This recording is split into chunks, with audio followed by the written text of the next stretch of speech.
Ang OA na talaga ng mundo, no? Dilaw na yung kotse natin, dilaw pa yung kasunod, dilaw pa yung nakapark.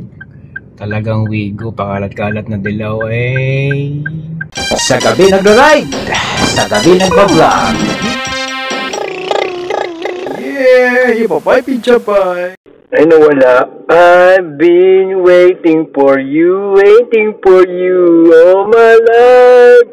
Nag-Bluetooth siya, nag-Bluetooth nga.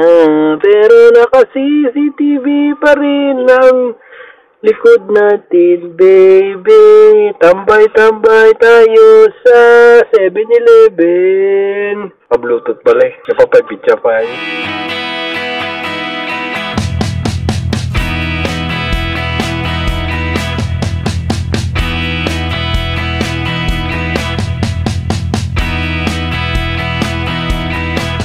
Magandang gabi na naman sa inyo, mga kaibigan. Ako na naman si Soned dito sa ating night drive. Pero tayo ay nagda-drive ng slow. Hindi pa pizza pa. Ako si Soned. Siyempre, dito tayo sa Kape Nagbablog, Kape Nagda-drive. Maulan po ngayon at pabugso-bugso ang mga ulan, hangin at mga sanga-sanga. Mga maliwalas ang trapiko ngayon. At buti na lang walang baha masyado dito sa Imus, Cavite. Dahil hindi naman siya gaanong kalakas ang ulan. Ayos na.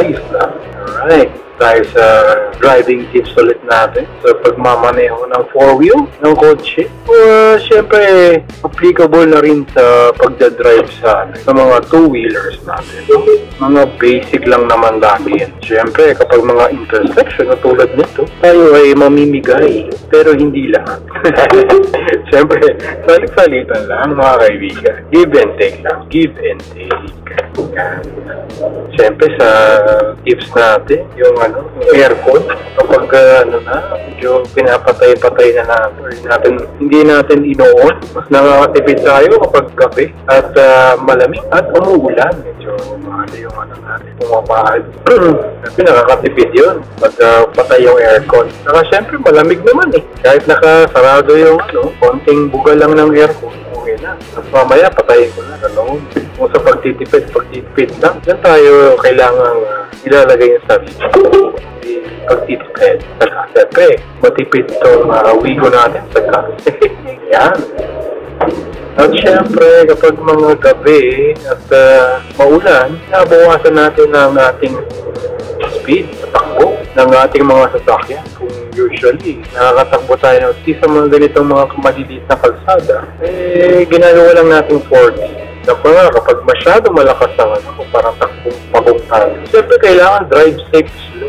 In connection din sa pagbawas ng takbo ninyo, at huwag kayong pa-overtake ng overtake. Tulad ng mga kamote rider, hindi nila napaka-peligroso.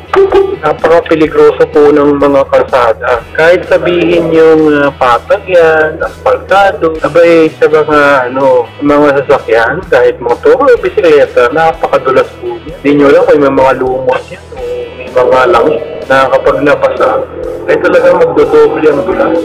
Overtake pa po, yung mga ganyan kamote rider.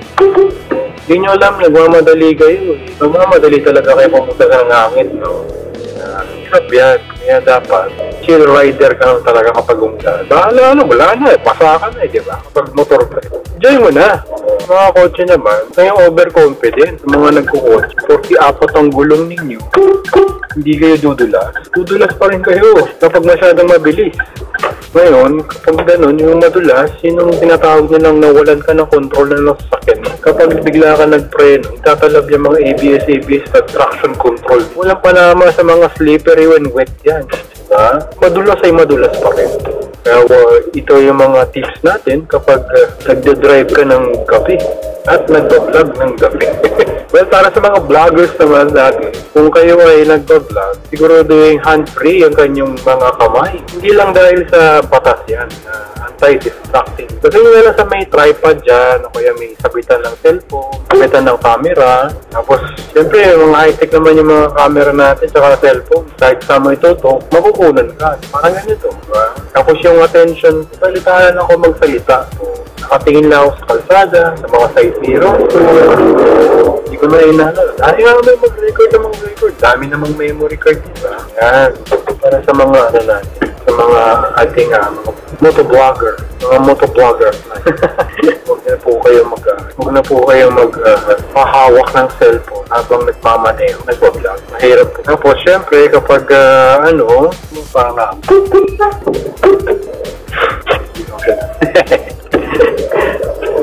Siyempre, kapag mga maulan, siguraduhin nyo talagang nakikita kayo ng mga pasalubong ninyo. Siyempre, make yourself visible, no? Dapat kompleto ilaw ninyo, kompleto taillight ninyo. Siyempre, gabi yan. Tapos lalo, doble ang ano yan. Ito, tulad na itong jeep, ang galing-galing. Walang ka-ilaw-ilaw. Pag pinatay mo ilaw niyan, dead stick. Sabihin, parang mga asteroid. Babagsak mo na sa mukha mo. Buti na, stainless steel ka na kahit na pa. Nakikita mo yung kintab ng kalawang.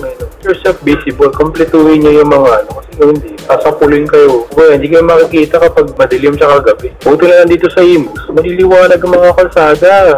Naka-LED lahat ng mga poste, di ba? Tsaka hindi iwa-iwala yung poste. Dikit-dikit. Ganyan po dito sa Imus, di ba? Hashtag Imus. Busy. Baka doon. Ayan. Alright. Takbong kalmado lang lahat. Siyempre, pasensyahan natin yung mga natin, mga kasamahan, mga kukulit, tayong mainit ang ulo. Lalo kapag na-stuck na tayo, stranded na tayo sa traffic, diba? Maraming sasakyan, nagmamabagal talaga yung mga nasa unahan mo. Huwag masisihin sila kasi nag-iingat din naman sila. Tama-tama lang na magbabagal sila. Huwag lang sila magbabagal sa normal na kondisyon kasi doon talaga mag-iingat ang ulo. Wala naman dahilan. Diba mga kaibigan? Okay ba yung mga tips natin pag gabi nagbablog, gabi nagdadrive sa ating mini Wigo? Mini nga Wigo pa. Diba? Mini na Wigo pa. Yan. Siyempre, kapag doon lang kayo tatakbo sa mga sa mga kabisado nyong another tip na naman. Kabisado nyong mga kalsada. Huwag kayong mga masyal ng naulan tsaka gabi. Nahanda kayong maligaw. Parang gano'n. Siyempre, pinagpaplanuhan ninyo. Mga may signal yung mga mga telepono para sa mga road maps ninyo tsaka Google Maps. Mga Waze, ganyan. Pwedeng wala yun kapag talagang long drive tsaka diba? Kasi mahirap nang madisgrasya tsaka hindi mo kabisado yung mga kalsada. Kailangan kabisado mo yung mga lubok-lubok. Tangkal ka ng gulong, alang ka lang. Hindi porke apat yung gulong mo. Hindi ka mas stranded kahit isa lang gulong tumatakbo sa'yo. Kaya tatlo lang. Motor talaga. Lalo, doble ingat. Pero handaan nyo yung mga kapote nyo, stop nyo na agad. Di yung mag-ano kayo sa flyover, makaharap ng mga sasakyan. Alam nyo naman kami mga apat ang gulong Maghirap pag maniobra. Diba? Ganyan tayo Ganda tayo lagi. Kapag alam natin ulan, stop na. Ingat lang sa mga pedestrian minsan sa mga tumatawid, no? Kasi sila hindi visible din, lalo yung mga nakaitim. Pero sa mga pedestrian naman, yung paggabi, yung susuot ang mga madidilim na kasuotan. Bahay lang kayo. Kung di naman kayo bibigyan ng pagdisan, diba? Dito lang tayo sa unting video. Ako po si Solid at Drive Safe Slow. Si Papay Pichapay. Huwiin natin kung bakit umahamoy dito. Paalam, gasa muli. Iya Papay Pichapay. Dito kayo End din ba? Natatanggal sa Bluetooth. Okay yun. Iya Papay Pichapay. Dito natin mapapatunayan na meron na tayong Ernie ulit dito. Ernie. Tapos marami tayong resibong maraming gastos. Ako po si Soned, magandang gabi. At ito ang ating Iya Papay Pit Baba. Hopya! May light na naman tayo. Kung ino-on ko ulit, syempre gagana ulit ang ating Bluetooth mga kaibigan. Yee! Ako po si Solid. Sa gabi nagpo-vlog, sa gabi nagda-drive. Alam nyo, mas maigi talaga ang drive safe slow. Iya Papay Pichapay. Paalam. Muna.